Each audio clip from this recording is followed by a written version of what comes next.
Hello, everybody. Welcome to the show. This is Trading with Livevol. My name is Stephen Choi, and this is where I trade my real Reg T account and use LVX to trade. So let's just go right to it. This is my account for today. Looks like I'm up a decent amount. I'm kind of up, like kind of a little bit across the board. I can talk to you about a couple of them that is of interest. The biggest one, although P&L wise it's nothing, is Hillshire. So this basically today was announced that Tyson won. So I'm happy I made the money I did. I had this spread on in some little ratio spread, and basically looks like it's kind of like a push to maybe a small loser on this last go around, but overall it was a pretty good trade for me in general. I was kind of surprised that they were able to kind of come to a final price so quickly. I guess if I thought that, I should have bought maybe the 60, 62.5 call spread, but that means I would have had to maybe I could have done 100 of those, but in the end, it was pretty good. I was kind of trying to think about what I could have done differently, and nothing much, I think, except maybe be more aggressive once I knew the bidding started. But in the end, it's kind of it's pretty much over, and I'm gonna try to kind of close this down as best as possible. But overall, I think maybe I made about 10 grand or so, so it's not too bad.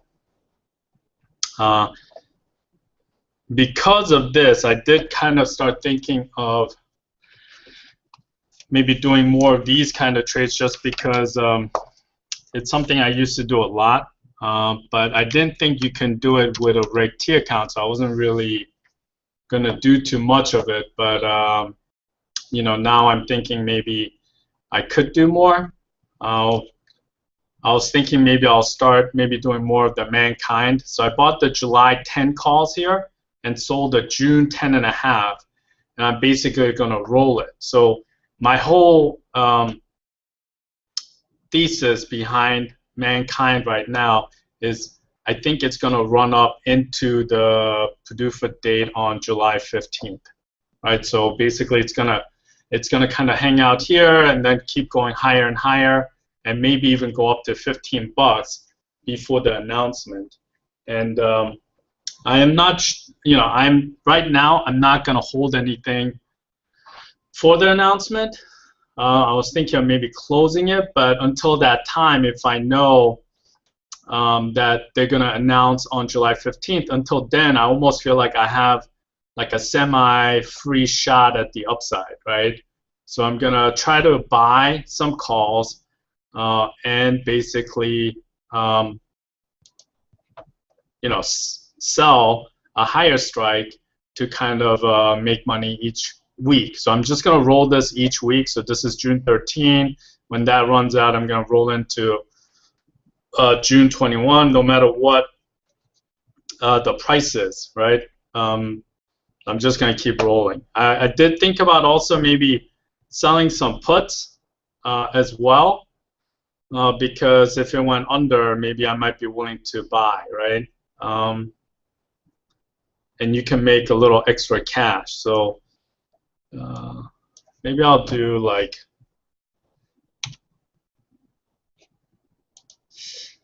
I'm not sure right now, so that's why I'm kind of hesitating. But maybe like selling some of these puts might not be a bad idea, and trying to do some kind of put spread might actually be as good as well, right? So let me see if I can actually do this one. Too complex.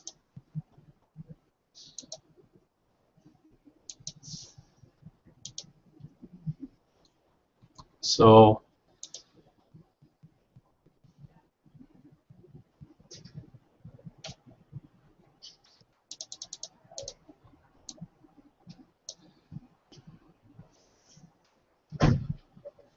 I'm gonna try to sell this. You know what? I changed my mind. I don't actually know. I'm gonna have to think about it. But basically, I want to kind of get more involved as I read more about it. So, you know, I'll see how it goes. But in the end, this is my position so far, and it looks like it's working out pretty good today. And I'm just gonna keep rolling because there was 50 cents worth of premium. So my, you know, I had some room, and it still has about 40 cents of premium left. So it's a pretty good amount to collect, 400 bucks, with just basically 4 days to go. So I'm actually thinking of maybe doing.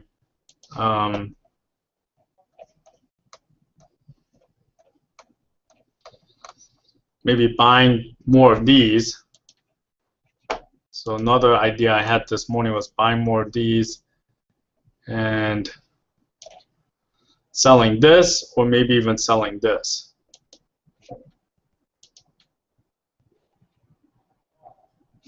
But if I look at Mankind's stock price,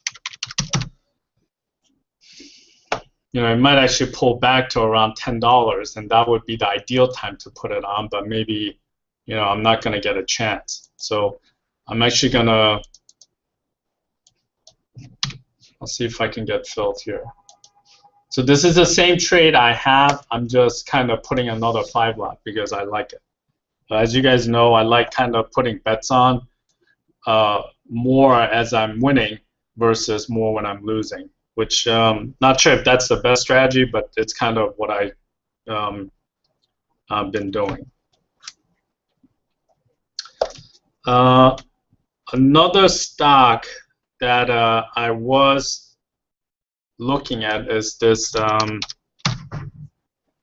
Livevol, right? So it's a Russian telecom company, and they're thinking of, they hired JP Morgan to kind of look at possibly selling or merging with an Italian mobile company. And you know, for whatever reason, people start buying these for 25 cents, and now they're worth around 60. So if I click on it, you see how people are buying for 25 cents, and then basically, you know, before you know it, it's trading 60, right? The funny thing is that the stock price only has gone up 15 cents, but these option prices that are out of the money has gone up 35 cents. So that's the power of volatility. For those of you guys who don't actually understand volatility so much, that volatility actually has more, could affect more of your P&L than actually directional. So you can see here that people don't think something is going to happen in June, right? So I'm almost tempted to maybe sell this strangle, right? The June 9-10 strangle, and buy these. So let me see, actually. Sell, sell.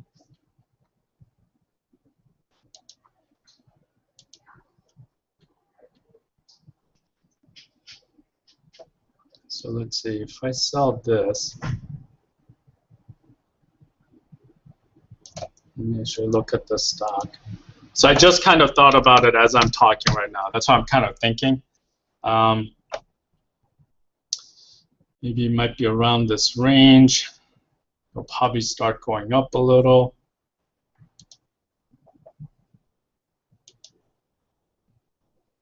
So if I sell this for 53, sell this for 22, so 20-cent credit. I'm going to try to do that 10 times. So basically what I'm doing is, if for whatever reason the stock stays the same, I'm going to collect 20 cents because these two are pretty much going to go worthless, and I'm going to actually own these calls, and I would have gotten paid 20 cents to do so, right? Because these are the ones I want to own. And if the stock goes up and they get taken out for like $13, well, I got credit for 20 cents. So the only risk I have is this stock falling below 9 before in the next couple of weeks, and I'm thinking maybe I'll hang out here now that they're exploring until something comes out. Now I did realize that the European Union or something were gonna make an announcement on some German telecom merger, which might take some significant effect on this outcome, on this transition going through on July 10th. So maybe until July 10th it might be good. So I'm gonna actually do this trade and see how it goes. I actually didn't think about it, but I like this trade a lot. So I might actually do it quite a bit. Of course, my margin to the downside, so I might have to like figure out how to buy these. So let me actually put in 50 of these, buying it for a nickel. So I'm gonna buy them just so then I can sell more of these other stuff, right? So I probably won't get filled, but I'll just see how it goes. So that's VIP and Mankind, I think, are the two stocks I'm going to kind of concentrate on. Want to talk to you about a couple of other stocks I did. I did get this Hertz on. So I sold this 27.25 put spread. Let me actually give you the prices here. So I did that put spread. It's not working out today, but I think overall it's not too bad. And my premise is that,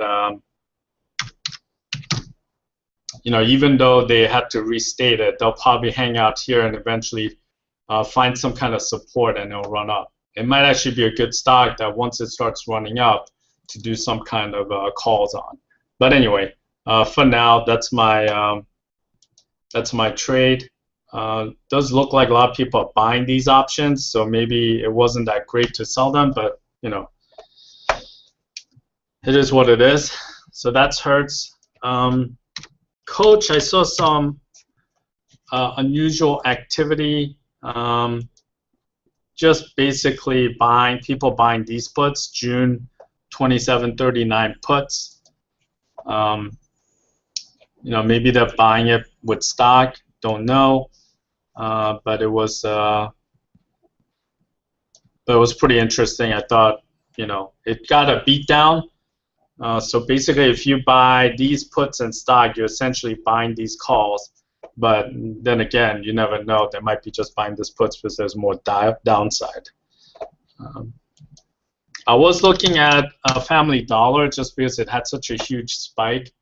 I was thinking maybe selling some call spreads. But the prices weren't that great in terms of risk reward. I did think about selling some puts, right? Like maybe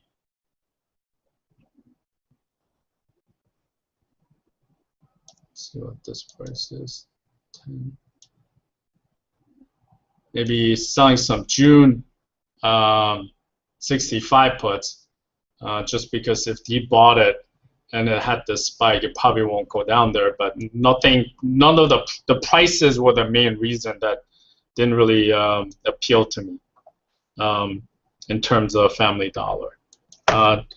Gilead, this is kind of funny. I thought I was kind of I bought straddles in Gilead or the strangle because that person bought them a little ways back. Let me actually go to. Right, so I paid $168 for them, and they were kind of losing money, but right now it's working out pretty well.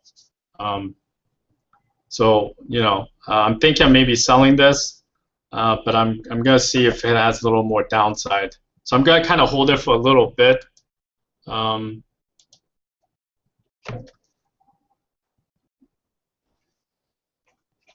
Let's see the stats. People are kind of selling premium, and I guess that this is what people are waiting for. But the vol's up a little bit today, and the stock's down. So maybe it might actually, go to like the $76 range. So that's kind of what I'm leaving it up to right now. And then XLU, basically it's the utility. So as you guys know, this was the one I picked as like kind of the one I'm gonna sell some juice on while like having deep calls. So today it's working out pretty good again. I try to buy these for 3. It doesn't look like I'm gonna get them. But yeah, so I have everything anchored against these SEP 38 calls. I think if this works out pretty well, I might actually increase that, right? So when this thing goes down maybe a little bit, I'll buy more calls and do the same thing, but on a bigger scale, because it was working out pretty well. But it all has to do with my margin. If I had more capital, I think that would be great, but right now it is what it is. You know, so my account is around 90, and I think I'm using pretty much almost 50 of that. So I'll see what happens in terms of my my P&L and everything. So as you guys know, AZN, BAC, I have that, and the rest of them, I'm just gonna see how it goes. About my P&L, so I've actually had a pretty good month. You can see I made 13,000, but it's not actually that accurate, because this was when I started broadcasting, February 3rd. So you see how I was down about 2,500 total. Looks like I'm down 10. So I'm still down from when I started, but at least it's a little uptrend. It'll be a good milestone once I actually get to break even, and then maybe I can build on that to get higher. I did have this peak right here, but it was too erratic, right? So I'm trying to build something that's a little more stable. But in the end, so I'm kind of trying to crawl my back way can't speak, but crawl my way back to even, and then try to take off from there. But so far this month, it's been going pretty well, and so I'm gonna knock on wood and have it keep going. You're gonna need a little luck, but also you have to be there. Give yourself a chance. I thought I was gonna give myself a chance in Hillshire. I gotta admit, I was almost semi-bummed when they announced, just because I really thought that I had a chance to make, like 30, 40 grand in the stock once they announced this to 62 bucks. If they did announce it, let's say, 2 weeks from now, I would have gotten that, but unfortunately, it happened now. So I'm using this risk chart quite a bit. So we'll see how it goes. Right now, it's right here. If I leave it here, basically I'm just gonna suffer on decay. So eventually I'm just gonna have to sell it and pretty much close this position out. But it is what it is. So that's about it. I will be back on Wednesday. John will be here tomorrow, and I'll talk to you guys a little bit more about what I'm doing. Other than that, I hope your trading goes well, and I'll talk to you guys on Wednesday.